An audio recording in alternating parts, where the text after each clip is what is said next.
अस्सलाम वालेकुम, मैं हूं अलीना फ़ारूक शेख। आप देख रहे हैं program report card. Election schedule अपने दूसरे मरहले में दाखिल हो चुका है और अब सब 8 फरवरी के लिए गेयर अप कर रहे हैं। इसकी एक जानिब कदम ये भी है कि बिलावल भुट्टो ज़रदारी ने आज अपनी पार्टी का 10 नुकाती मैनिफेस्टो, इंतखाबी मैनिफेस्टो का ऐलान किया है।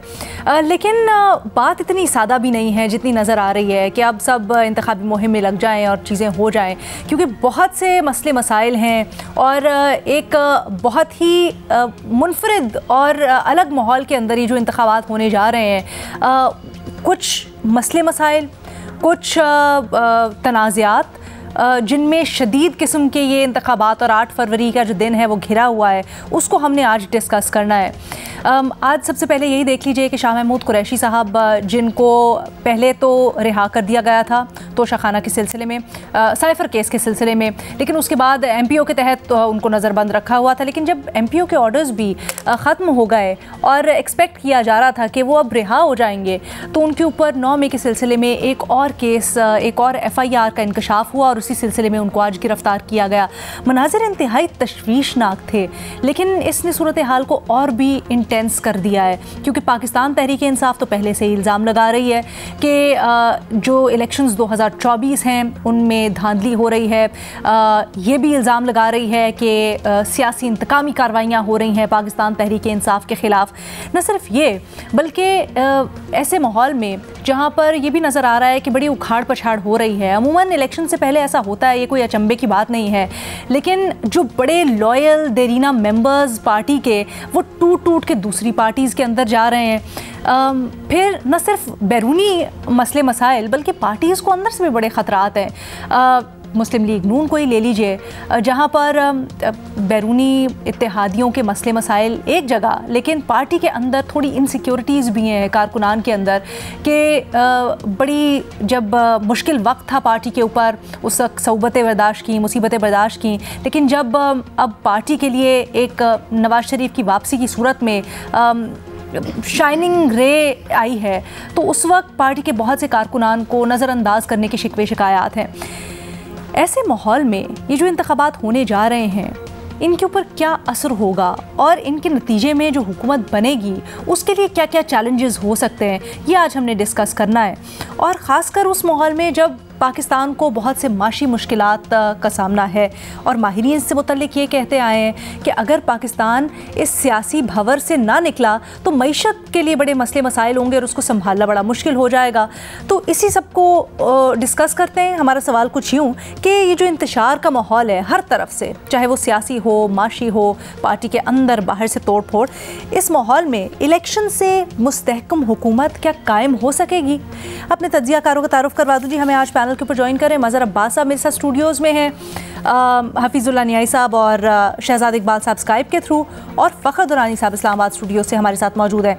शहजाद, आपसे सबसे पहले मैं जानना चाहूँगी, ये जिस तरह का ऐसा कियोटिक माहौल है, छोटी मोटी केओस तो हम देखते हैं हर इंतखाबात से पहले होती है, लेकिन ये जो माहौल है, इसके नतीजे में या इसके रेप्रिकशंस आप क्या देख रहे हैं?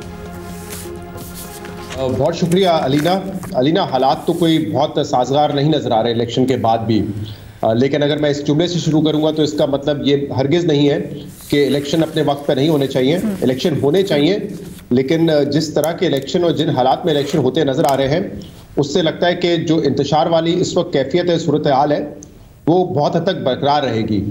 कोई भी पार्टी इस वक्त दूसरे का मैंडेट एक्सेप्ट करने के लिए तैयार नहीं है। ख़ासतौर पे जैसे आपने इंट्रोडक्शन में कहा कि पाकिस्तान तहरीक इंसाफ और पाकिस्तान पीपल्स पार्टी जो है पहले ही इल्ज़ाम लगा रहे हैं इस इलेक्शन के ऊपर। कभी वो इलेक्शन कमीशन के ऊपर उंगली उठाते हैं, कभी जो निगरान सेटअप है उनके ऊपर उंगली उठाते हैं।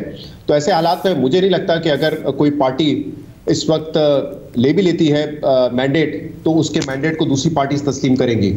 आपने देखा 2018 में क्या हुआ, जो पहला असेंबली का इजलास था जिसमें इमरान खान साहब बड़े अच्छे शलवार कुर्ता और फेस कोट पहन कर आए कि मैं अपनी पहली तकरीर करूंगा, वो तकरीर के वक्त ही उनको जो है सेलेक्टेड का ताना पड़ा, और इसके बाद जो है आपने देखा कि वो असेंबली जो है किस तरीके से चलती रही। मतलब असेंबली उस वक्त लार्जेस्ट जो पार्टी थी वो तो किसी तरह रन भी नहीं कर रही थी।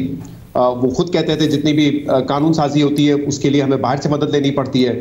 तो मुझे तो इस वक्त इसी तरह के हालात नजर आ रहे हैं। और अगर आप मुझसे पूछे कि इन शॉर्ट के इसका सोल्यूशन क्या है, मेरे ख्याल से इसका बेस्ट सोल्यूशन, जो कि इस वक्त प्रैक्टिकल सोल्यूशन नहीं नजर आता, या ये कह लीजिए कि इस वक्त उसके लिए कोई तैयार नहीं है, वो तो यही है कि तमाम सियासी जमातें बैठकर पाकिस्तान में पावर शेयरिंग फॉर्मूला क्या होगा उस पर इत्तेफाक करती, जिसमें पीटीआई भी है, पीपल्स पार्टी भी है, नून लीग भी है और दीगर जमातों को आप इसमें शामिल कर रहे हैं। लेकिन इस वक्त ऐसे हालात नजर नहीं आ रहे जिसमें नून लीग पीटीआई के साथ बैठे। पाकिस्तान तहरीक इंसाफ पहले ही मौके गवा चुकी है दूसरी पॉलिटिकल पार्टीज के साथ बैठने के।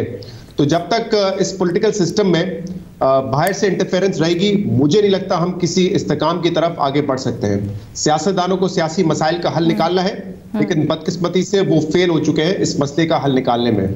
इसीलिए जो भी इस वक्त मैंडेट लेकर आएगा उसके लिए हुकूमत चलाना बड़ा मुश्किल होगा। मैं बाकी चीज़ों पर बाद में बात करूंगा कि इस वक्त पीपल्स पार्टी के अंदर या फिर नून लीग के अंदर क्या मसाइल है, जिसकी आपने बात की टिकट के इशूज़ के ऊपर, और आज जो कुरैशी साहब के साथ हुआ। लेकिन आपने ये कहा कि अगर इस्तेकाम नहीं आता तो माशी इस्तेकाम भी नहीं होगा। अलीना, मैं भी हमेशा ऐसे ही सोचता हूँ, लेकिन अब आप अगर रियलिटी देखें तो ऐसा लगता है जो माशी मसला है वो भी एक सुपरफिशियल है, बड़ा अहम मसला है लेकिन सुपरफिशियल लगता है जब आप उन डीप रूटेड मसाइल को देखते हैं जो कि पाकिस्तान में जन्म ले चुके हैं। मिसाल के तौर पे हमारी सोसाइटी मुझे लगता है एक जवाल का शिकार है, और उसमें जितना इस वक्त इंतशार है, जितनी वो डिवाइडेड है, वो मेरे ख्याल से सबसे बड़ा कंसर्न होना चाहिए। और उसमें ऑब्वियसली पॉलिटिकल पार्टीज ने अपना किरदार अदा किया, खासतौर पर पाकिस्तान तहरीक इंसाफ ने सोसाइटी को डिवाइड करने में बहुत बड़ा किरदार अदा किया है। तो ये मेरे लिए एक बड़ा मसला है। फिर आप देखें, मैंने उस दिन आपको बताया था कि उस मुल्क का क्या मुस्तकबिल होगा जहां 2.5 करोड़ बच्चा स्कूल से बाहर है। पीपल्स पार्टी का आपने कहा मंशूर आ गया, मैंने नहीं देखा, लेकिन उसमें अगर कहीं पे किसी नुक्ते में तालीम का जिक्र भी है तो उस पर कितना फोकस होता है। एटलीस्ट उनकी तकारीर में तो हमें वो होगा, लेकिन मैं कह रहा हूं उनकी तकारीर में तो हमें उस पर तवज्जो नहीं नजर आई। मैंने नहीं सुना किसी को कि बच्चों को पढ़ाने की कोई बात कर रहा हो। हर कोई यहाँ पे क्या कह रहा है, नैरेटिव बना रहा है किस चीज पे, कि मैं 2017 में विक्टिम था, हम 2007-8 में विक्टिम थे, पीटीआई कहती है हम 2022 में विक्टिम थे। ये इस वक्त सियासी नैरेटिव बन रहा है, और कोई अपने 2-4 काम गिना देगा कि हमने मोटरवे बना दी, हमने जो है कोई बच्चों के लिए कोई हमने जो हेल्थ कार्ड दे दिया, इस तरह की बातें होंगी। इसके अलावा इस वक्त 5 साल से जो कम उम्र के बच्चे हैं 40% स्टंटेड है, यानी कि जब वो बड़े होंगे वो काबिलियत ही नहीं रखेंगे कि किसी आम बंदे से वो कंपीट कर पाए। छोड़े बैनुल अक़वामी दुनिया में वो क्या करेंगे, लेकिन उनकी सलाहियत ही नहीं होगी, ना जिस्मानी ना जहनी, कि वो कंपीट कर पाए। क्या इस मसले का हल हमारे पास है? हमारे यहाँ खवातीन की 20 या 22% तादाद इस वक्त वर्कफोर्स में है। क्या इस तरीके से जहाँ पे खवातीन की तादाद 50% हो मुल्क में, क्या वो मुल्क तरक्की कर सकता है जब इतनी सारी खवातीन वर्कफोर्स में ना हो? तो मुझे लगता है कि हमारे मसाइल इकोनॉमी से बढ़ के बहुत ज्यादा डीप रूटेड है। मतलब हमने वो ब्रीड ही नहीं तैयार की है, वो नस्ल ही हम नहीं तैयार कर रहे हैं जो कि आगे जाके उस मुल्क को बेहतर बना सके। हम आज ये काम उठाएंगे तो शायद इसके असरात कई डेकेड्स बाद आए। तो मेरी नजर में तो मुझे कोई खास इस वक्त सियासी इस्तेकाम नहीं नजर आ रहा, unless and until political parties बैठे, चाहे इलेक्शन के बाद बैठ जाएं और एक पावर शेयरिंग फॉर्मूले पे इत्तेफाक करें। फखर, आपकी क्या राय है इस चीज़ के ऊपर कि जिस तरह का इस टेंस माहौल है, क्या ये गैर मामूली है या इलेक्शन से पहले ऐसा होता है और हमने देखा है माजी में भी ऐसा ही? अलीना, मैं समझता हूँ ये जो सियासी इंतशार है ये सिर्फ इलेक्शन के दिन तक ही है, उसके बाद ये तमाम मामला सेटल डाउन हो जाएंगे। और ये तमाम माजी में भी हमने देखा है कि पॉलिटिकल पार्टीज़ जो हैं एक दूसरे के ऊपर बड़े बड़े इल्ज़ामात भी लगाते हैं, और इसी तरह का जो पॉलिटिकल जो अपने वोटर को कन्विंस करने के लिए ये सब चलता है। ये सियासी कैंपेन जो इंतखाबी कैंपेन है ये उसका हिस्सा मुझे लगता है। उसके बाद मैं समझता हूँ कि सेटल डाउन जो सियासी मामला तो हो जाएंगे, लेकिन जो मुआशी, जिस तरह शहजाद साहब ने भी कहा कि ये इसके सेटल डाउन होने की ये डिपेंड करता है कि जो अगली हुकूमत बनेगी वो किस तरह की होगी। क्या जो भी पार्टी जीतती है वो एक क्लियर मेजॉरिटी से आके हुकूमत बनाती है, या वो फिर उनको 2018 की तरह जो एक बैसाखियों की मदद से हुकूमत दी जाती है जिसमें 3, 4, 5 इत्तेहादी हों जो कि बार बार ब्लैकमेल करें हुकूमत को, और एक कांस्टेंट जो पॉलिसीज़ को जो है इम्प्लीमेंट ना होने दिया जाए। तो ये डिपेंड करता है कि जो हुकूमत अगली बनेगी वो कैसी बनती है, क्या कोई जो क्लियर कट मेजॉरिटी से हुकूमत आती है या नहीं आती। ये तो हो गया कि जो पॉलिटिकल टर्मोइल है क्या वाकई जारी रहेगा या नहीं होगा। जो दूसरा बात है आपने हाईलाइट किया है कि जो सियासी जमातों में इख्तलाफात हैं, पार्टीज़ के अंदर जो लोग सवालात उठाते हैं अपनी लीडरशिप के ऊपर, ख़ासतौर पर अभी हालिया जो नून लीग की टिकट्स के हवाले से दिया गया रिज़र्व सीट्स के हवाले से लोगों ने सोशल मीडिया के ऊपर मैंने देखा कि उनके जो सियासी वर्कर्स हैं वो भी आवाज़ उठा रहे हैं। और ओवरऑल मैं इसको एक पॉजिटिव समझता हूँ डेवलपमेंट, और ये एक मुस्बत जो जमहूरी रवैया है कि किसी आप ये फ़र्द वाहिद के ऊपर जो डिसीजंस होते हैं उसके ऊपर ही आप खामोशी से बिल्कुल उसको मनवान मान नहीं लेते, बल्कि अगर कोई गलत आप समझते हो कि पार्टी का लीडर गलत फैसला कर रहा है तो उसके ऊपर क्वेश्चन भी करना चाहिए। यही डिफरेंस है एक सियासी जमात और एक कल्ट में। आपने देखा कि जो इमरान खान के, मैं अगर इसको कंपैरिजन करूं कि इमरान खान कोई भी सियासी तौर पे फैसला करें तो उसके जो चाहे फॉलोअर्स हों या उसके जो पार्टी मेंबरान हैं कभी उनके ऊपर क्वेश्चन नहीं उठा सकते। चाहे वो आपने जो उन्होंने जनरल बाजवा को कहा आर्मी चीफ जो है वो कौम का बाप होता है, तो उनके फॉलोअर्स और उनके पार्टी लीडर्स जो थे उन्होंने सर आंखों पे लेके जनरल बाजवा को कौम का बाप समझा। लेकिन जैसे ही जनरल बाजवा अपने ओहदे से गए तो ना सिर्फ उनको इमरान खान जो है वो मीर जाफ़र मीर सादिक का खिताब देते रहे, बल्कि उनके फॉलोअर्स भी उनको फॉलो तक करते रहे। तो मैं समझता हूँ कि ये जो सियासी जमातों में जब तक अपनी लीडरशिप को क्वेश्चन करने का जो रुझान नहीं पैदा होगा तब तक जो है ये एक कल्ट और ये इस तरह का हम सामना करते रहेंगे। जैसा कि शहजाद साहब ने भी कहा कि जो डिवीजन है जो जो हमारी सोसाइटी में, बट हम ये जो डिवीजन की बात कर रहे हैं फ़खर, जैसे शाह महमूद कुरैशी साहब की जो गिरफ्तारी का तरीका कार था और उसके जो विजुअल्स सामने आए हैं, क्या आपको लगता नहीं है कि इस तरह के जब मनाजिर होंगे तो उससे कशीदा माहौल जो ऑलरेडी है वो और ज़्यादा उसको हवा मिलेगी, और ज़्यादा भड़केगा? अलीना, ये जैसे ही शाह महमूद कुरैशी साहब की जो गिरफ्तारी का, ये वाकई नो डाउट एक बड़ा अनफॉर्चुनेट इंसिडेंट है और इसको कंडेम करना चाहिए तमाम सियासी जमातों को। लेकिन वही बात है कि यही चीज़ें 2018 वाली हुकूमत में इमरान खान ने जब पार्लियामेंट लॉजेस में जाके पार्लियामेंटेरियंस के ऊपर क्रैकडाउन किया गया, उनके जो पार्लियामेंट जो लॉजेस हैं उनको दरवाजे तोड़ के जब ये किया गया तो उस टाइम भी ये लोगों ने सवालात उठाए थे। तो ये हमारा जो सियासी और जो जमहूरी अमल है, ये इस तरह के, ये पहली दफ़ा ऐसा कोई इंसिडेंट नहीं हुए, ये माजी में भी इसी तरह के होते रहे हैं और मैं समझता हूं कि ये शायद आगे भी होते रहेंगे। फ़र्क वही है कि जब तक कि आप अपनी जो जमहूरी रिवायात हैं उसको मुस्तहकम नहीं करेंगे तब तक जो है ये इसी तरह के हम देखते रहेंगे, वाक़यात होते भी रहेंगे। सियासी जमातें जो हैं वो इस्तेमाल भी होती रहेंगी इक़्तिदार के असूल की खातिर। कोई इनके असूल, मुझे नहीं लगता कि ये कोई किसी असूल के ऊपर ये अपनी सियासत करते रहेंगे। ठीक है, लेकिन फिर भी आपको ये नहीं लगता कि ये जो वाक़यात हैं या कशीदा माहौल है ये अगले इलेक्शंस में कायम होने वाली हुकूमत को मुतासिर कर सकता है? एक छोटी सी ब्रेक लेनी है, उसके बाद वापस आते हैं। मज़हर अब्बास साहब और हफीजुल न्याई साहब की राय जानिए उसके बाद। सियासी माहौल में खासी कशीदगी देखी जा रही है। अब ऐसे माहौल में जो हुकूमत कायम होगी, क्या वो मुस्तहकम हुकूमत हो सकेगी और एक मुस्तहकम पाकिस्तान की जामिन होगी? न्याई साहब। शुक्रिया अलीना। मैं तो आपको पता है बड़ा फिक्रमंद हूँ और अनफॉर्चुनेटली पाकिस्तान के जो हालात हैं जो जा रहे हैं उसको देखते हुए तो दिल दहल रहा है। मैं इंतहाई मजम्मत करता हूँ जो कुछ शाह महमूद कुरैशी साहब के साथ हुआ है और ये मुझे कोई लगता ही है कि कुछ चीज़ें जानबूझ कर कराई जाती हैं। या तो लोगों को दहशत फैलाने का अमल है या कुछ को और कोई ऐसी वजह है जिस तक हमारे दिमाग की रसाई होती है। वरना ये जिसको कहते गुनाह बेलज़्ज़त है कि जो आज के हुक्मरानों ने या आज की एस्टैब्लिशमेंट उठाया। पहले तो आ जाए अलीना बीबी मंशूर के ऊपर। बिलावल साहब ने मंशूर दिया, बड़ा अच्छा दिया है, लेकिन इससे अच्छा मंशूर इमरान खान साहब ने दिया था 2018 में। क्या वहां पे था कि 1 करोड़ घर नौकरी है, 50 लाख घर, पता नहीं क्या पहले साल ही 8-9 हज़ार अरब रुपए का जो है रेवेन्यू इकट्ठा करना है और क्या कुछ नहीं। तो इमरान खान साहब को तो जनवरी 2022 में या अप्रैल 2022 में इक़्तिदार के बाद किसी ने पूछा कि आपने जो मंशूर दिया था उसका क्या बना है? वो इसी तरीके से बुलंद बाग पति कितने वादे किए थे कि एक चश्मे तस्वर जो है ना उनको इकट्ठा करने के लिए मुमकिन नहीं है।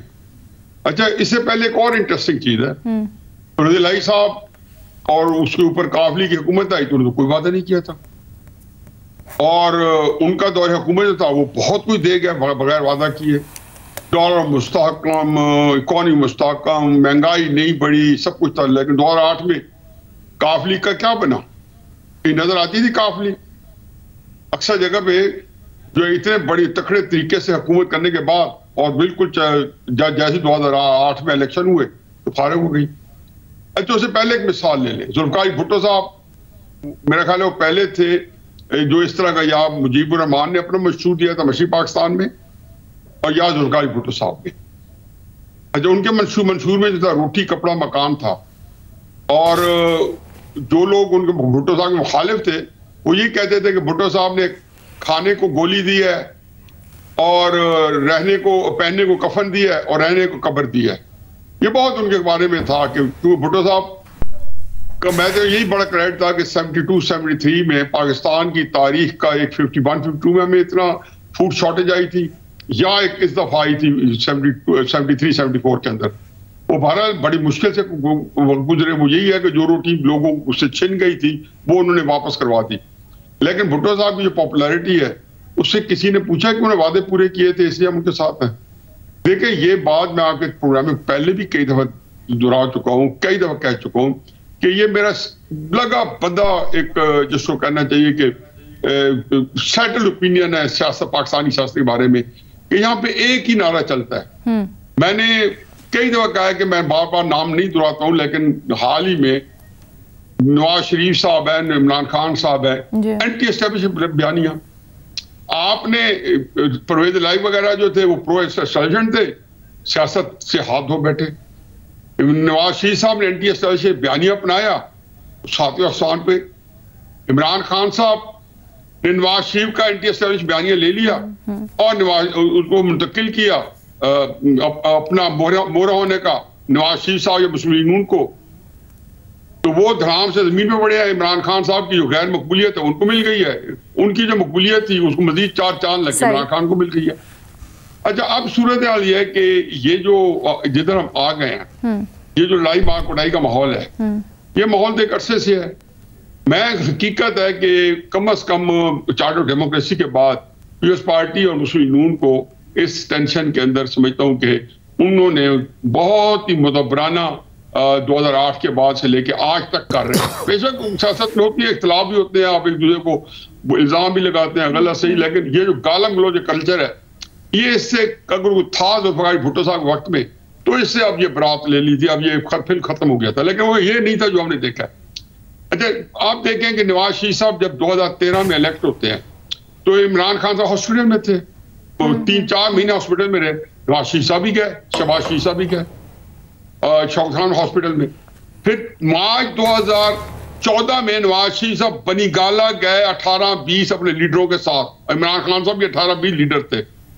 क्या जरूरत थी कि अप्रैल 2014 में सियासत रियासत बचाओ के नाम पे इमरान खान साहब ने जो इनके कहने पे खिलवाड़ किया। भाई, आप 2 महीने पहले तो वहां हाई टी कर रहे थे सारे आपके घर बैठे थे, और खुशखबरी और सारे पाकिस्तान के न्यूज़पेपर जो थे आपकी जो फ्रंट पे स्टोरी थी आप अगले दिन, और रात की जो हेडलाइन थी। अब इसके बाद मुझे बताएं कि जी फिर नवाज शरीफ साहब की एक बड़ी इंपॉर्टेंट बात है, इस इतनी तकलीफ के बाद जेल में गए, 10 साल अंदर हो गए, बहुत कुछ हुआ, गालम गलोच, बड़ी बेटी बेचारों के अंदर गई, सारी पार्टी जो है जो भी खुडे लाई लगी, और 2018 का इलेक्शन जो था वो हर के सामने। तो 20 अक्टूबर 2020 को गुजरांवाला में तकरीर की। बिल्कुल सही। इनफैक्ट कहते ना उसके कि वो तो उस तकरीर ने सबोटेज कर दिया तो पीडीएम की सारी मूवमेंट जो इमरान को उन्हें हटाना था बाजवा साहब के कहने के इशारे पर। तो 20 अक्टूबर को उन्होंने क्या कहा? उन्होंने कहा कि मेरा झगड़ा इमरान खान साहब से नहीं है, ओके, मेरा झगड़ा जनरल बाजवा साहब आपसे है, मेरी शिकायत जनरल फैजल साहब आपने ये किया ये किया ये किया। ठीक है सर। आखिरी बात यह कि इमरान खान साहब ने उनको तीसरे दिन ये जवाब दिया कि तुम्हारी जरूरत कि अकबर नाम लेते हो खुदा का, इस जमाने में तुम बाजवा का नाम ले रहे हो, ये कन्वेंशन सेंटर में एक एड्रेस करते हो, बाजवा साहब भी शायद साथ बैठे थे, तुम इनका नाम लेते हो, तुम्हारी जरूरत कैसी? क्राइसिस ये है जी कि इमरान खान साहब आज भी जो अपना जो मसीहा समझ बैठे हैं या ढूंढते हैं, उनका ख्याल है कि उनके मसाइल का हल जो है फौज के पास है। वो फौज के साथ अब भी करने के लिए तैयार है और उनको गालम गलोच अब भी दे रहे हैं, अंदर भगोड़ा या भगोड़ा चला गया। देखो ये क्राइसिस ये है कि इस तरह के एटीट्यूड के साथ आप नहीं चल सकते। नवाज शरीफ साहब ने जितना ताउन करना था आगे कहा, मैं भूल गया सब कुछ। तो क्या आपको लगता है कि अब अगर नून लीग की हुकूमत आती है या पीपल्स पार्टी की हुकूमत आती है तो वो, क्योंकि शहजाद ने अभी यहाँ पर 2018 से कंपेयर किया ना और उससे पहले के जो हालात थे, तो वो ज़्यादा बेहतर तरीके से इन ऑब्जेक्शंस का मुकाबला कर सकेंगे और एक स्टेबल हुकूमत बना सकते हैं? अलीना, पहली बात तो है कि 2024 जो है 2018 का रिपीट हो रहा है। अच्छा, और ये जरूर है कि इसके अंदर जो जमा तफरीक की गलती हो गई है और कुछ लोगों को कोई ओवरडू करना पड़ रहा है। 2018 में कोई नून लीग ने तावन किया और उनको ओवरडू नहीं करना पड़ा। उन्होंने जब उन्होंने एक थप्पड़ मारा तो नून ने दूसरा थप्पड़ आगे बढ़ा दिया। उनके भाई इस तरह के लोग थे। तहरीक इंसाफ जरा फंसा गई है किसी और गलतफहमी में। बाकी ये है कि जैसे ये जिसको कहना चाहिए कि इलेक्शन, तो मैं अब फिर दोहराता हूं कि एक आग का दरिया है और डूब कर जाना है। एक एक दिन गिनना पड़ेगा 8 फरवरी तक। हर रोजाना दूसरे तीसरे दिन इतना बड़ा धमाका होगा कि हम सारे हमारे तजज़िया निगार जितने मेरे दोस्त यहाँ बैठे हैं, यही सर जोड़ के शाम को बैठेंगे। मज़हर साहब, ये इश्क नहीं आसान फरमा रहे होंगे कि जी ये इलेक्शन होते नजर नहीं आते, जी ये वाक्य हो गया, या फलां लेकर आ रहा है, फलां लेकर। नहीं साहब, मैं आपको पता है आप ये कहते हैं मैं बड़ी डर जाती हूँ और मैं हर दफा ये दुआ करती हूँ न्याई साहब काश आपकी ये प्रेडिक्शन ना सही हो। मैं हर दफा ये दुआ करती हूँ आपकी ये प्रेडिक्शन सही ना हो। दहला हुआ हूँ, मैं खुद दहल जाता हूँ। I am sure. लेकिन मज़हर साहब, ये इश्क नहीं आसान, या फिर आपको लग रहा है कि इस बार जिसकी भी हुकूमत बनती है वो ज़रा बेहतर तरीके से चीज़ों को हैंडल कर पाएंगे और स्टेबिलिटी आ जाएगी? देखिए, आज 27 दिसंबर है। अभी न्याजी साहब ने जो बात की, वाकई इस चीज़ से खौफ आता है। और 27 दिसंबर को गालिबन आखिरी इलेक्शन कैंपेन का आखिरी चंद दिन थे जब ये वाक़या हुआ और मोहतरमा बेनज़ीर भुट्टो शहीद हो गई। उसके बाद 2008 के इलेक्शन से लेके आप 2024 के इलेक्शन में हम जा रहे हैं। एक मुख्तसर सा वो लम्हा आया था जब मुस्लिम लीग नून और पीपल्स पार्टी ने मिलकर हुकूमत बनाई थी। यानी एक बड़ी चार्टर ऑफ डेमोक्रेसी का एक पॉजिटिव तरीक़ा हमें सामने नज़र आया, लेकिन वो बहुत जल्दी इंतशार का शिकार हो गए। सियासी इंतशार क्यों नहीं आता और सियासी इंतशार क्यों नहीं ख़त्म होता और क्यों कंटिन्यू रहता है? देखिए, मुस्तहकम गवर्नमेंट उस वक्त आती है जब सिस्टम का इस्तेहकाम हो। जब हर चंद साल बाद सिस्टम को डिरेल कर दिया जाए तो पॉलिटिकल स्टेबिलिटी कैसे आएगी?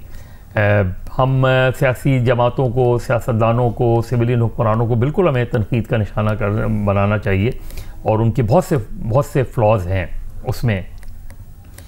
लेकिन 12 अक्टूबर को ऐसी क्या चीज़ हुई थी कि जिसमें पूरा सिस्टम उठा के फेंक दिया गया? एक आर्मी चीफ की तब्दीली हुई थी ना। एक तरीक़ेकार पे क्वेश्चन होता, तरीक़ेकार पे सिर्फ तरीक़ेकार अगर आपको पसंद नहीं आया तो आपने एक पूरी सिविलियन 2/3 मेजॉरिटी वाली गवर्नमेंट को उठा के बाहर फेंक दिया और 9 साल तक हुकूमत करते रहे। कहाँ से पॉलिटिकल स्टेबिलिटी आएगी? फिर आप उठा के देख लें, आप 2008 से 2013 का पीरियड उठा के देख लें। आपने एक ख़त ना लिखने पर एक प्राइम मिनिस्टर को डिस्क्वालीफाई कर दिया। फिर आगे चल जाएं आपने अकामा और जो है वो पनामा के चक्कर में आपने एक और वज़ीर आज़म को घर भेज दिया। फिर आप चले जाएं आगे 2022 में आपने एक, चूंकि आपका इख्तलाफ हो गया था एक मसले पे, तो आपने वो सारे इत्तेहादी जो पीटीआई के साथ थे उनको दूसरी झोली में डाल दिया। तो गवर्नमेंट, तो पॉलिटिकल स्टेबिलिटी कैसे आएगी? इंतशार ही रहेगा ना। जब आप इस तरह इंटरफेरेंस करेंगे, direct interference, indirect interference, lobbying, इस पार्टी को कहा कि आप आगे बढ़ जाएं, कभी आप किसी को नाअहल करते हैं, फिर वो अहल हो जाता है, दूसरा नाअहल हो जाता है, तो कैसे पॉलिटिकल स्टेबिलिटी आएगी? आज आप 27 दिसंबर में हैं, 8 फरवरी को इलेक्शन है। आज भी आप चले जाएं किसी महफिल में, एक सवाल होता है, क्या इलेक्शन हो रहे हैं? ये रिफ्लेक्ट करता है कि हम 2023 से 2024 में एक गैर यकीनी सूरत हाल में दाखिल हो रहे हैं। हमें नहीं यकीन, आज भी अभी न्याजी साहब की बात सुन लें आप, नहीं यकीन ना कि यार इलेक्शन, पता नहीं इलेक्शन हो भी जाएंगे नहीं हो जाएंगे। तमाम तर बज़ाहिर कुछ नहीं लगता कि इलेक्शन मुलतवी होंगे, कोई ऐसी चीज़ नज़र नहीं आ रही, लेकिन एक वसवसा है, एक इबहाम है, यार पता नहीं कोई एक हादसा हो जाए, शायद इलेक्शन मुलतवी हो जाए। अभी आपने वर्ल्ड बैंक की रिपोर्ट, वर्ल्ड बैंक होता कौन है ये कहने वाला कि अगर आप ये कह रहे हैं कि पॉलिटिकल सिस्टम के आने से, पॉलिटिकल पार्टीज के आने से, तो फिर आप जब डेमोक्रेसी डिरेल होती है तो फिर आप डेमोक्रेसी के हक में क्यों वोट? तो एक पॉलिटिकल केओस है और for the last many years एक पॉलिटिकल केओस में हम रह रहे हैं जिसमें मैसेजिंग क्या होती है दुनिया में, ठीक है यार पाकिस्तान में किससे बात की जाए, ये दुनिया में वाहिद मैसेजिंग है कि पाकिस्तान में किससे बात की जाए। सिविलियन गवर्नमेंट को दुनिया की कोई ताकत पाकिस्तान में ताकतवर समझती ही नहीं है। कोई पॉलिटिकल गवर्नमेंट बना लें आप, उसके पास 2/3 मेजॉरिटी आ जाए, अभी नवाज शरीफ साहब 2/3 मेजॉरिटी लेकर आ जाए, नहीं चल सकते। कहीं आप कोई एक फैसला prime minister as a chief executive कर ले, जो कुछ लोगों को नापसंद हो उसको उठा के घर फेंक दिया जाएगा कम वोट में।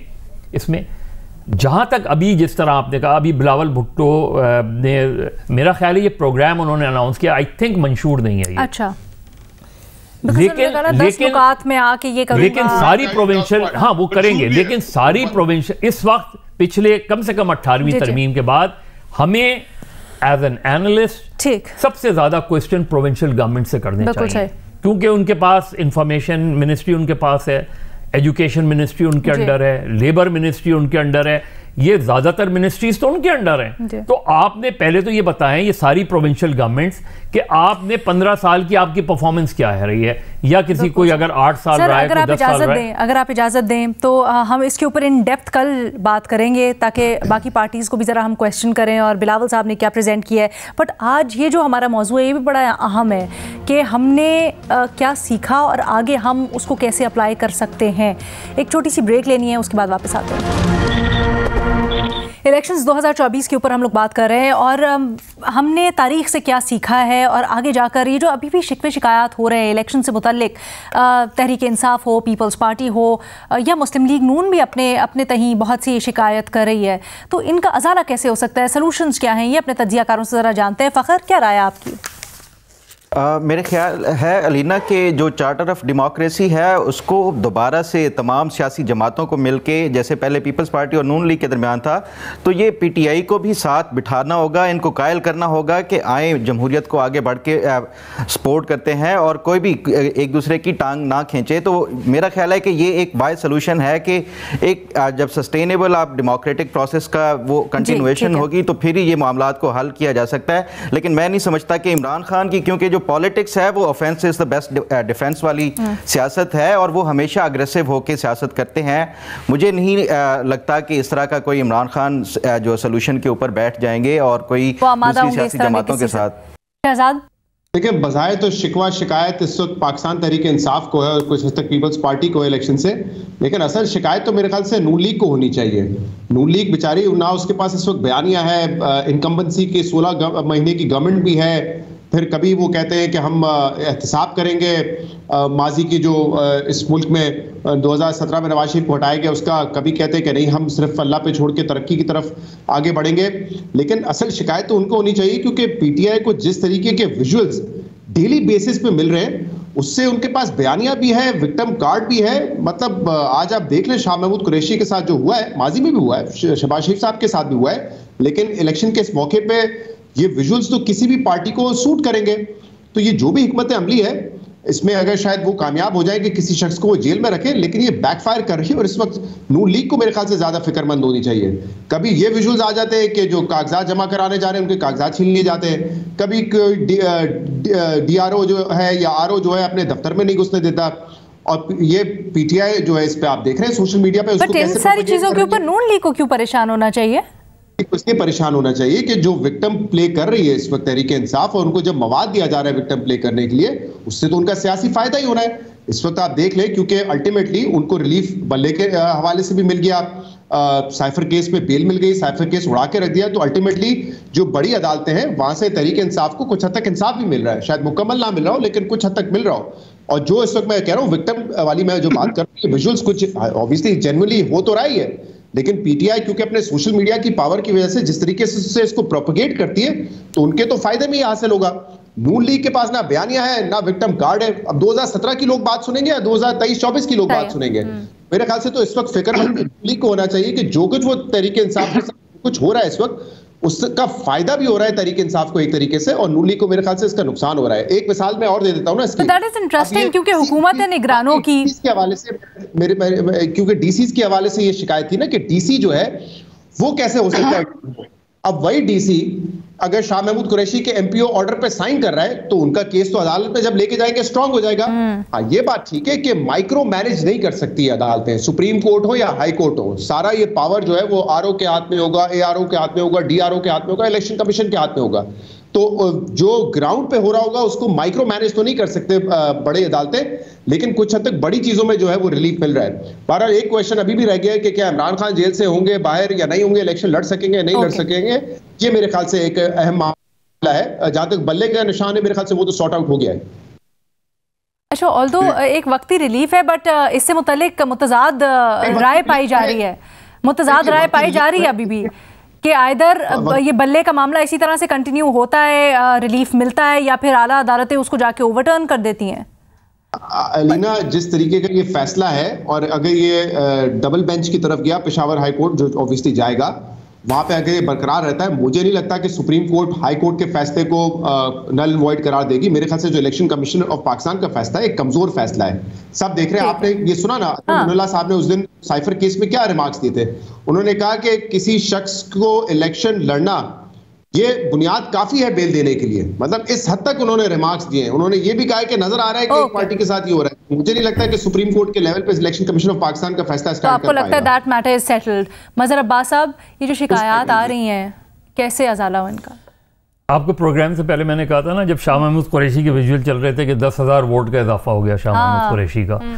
देखिए, जब तक आपकी डेमोक्रेसी गेट नंबर 4 और कोर्ट नंबर 1 के दरमियान खड़ी रहेगी, पाकिस्तान में पॉलिटिकल स्टेबिलिटी नहीं आएगी। जब तक आप देखें ना कि मुझे इलेक्शन का कब यकीन आया, आपको इलेक्शन का कब यकीन आया?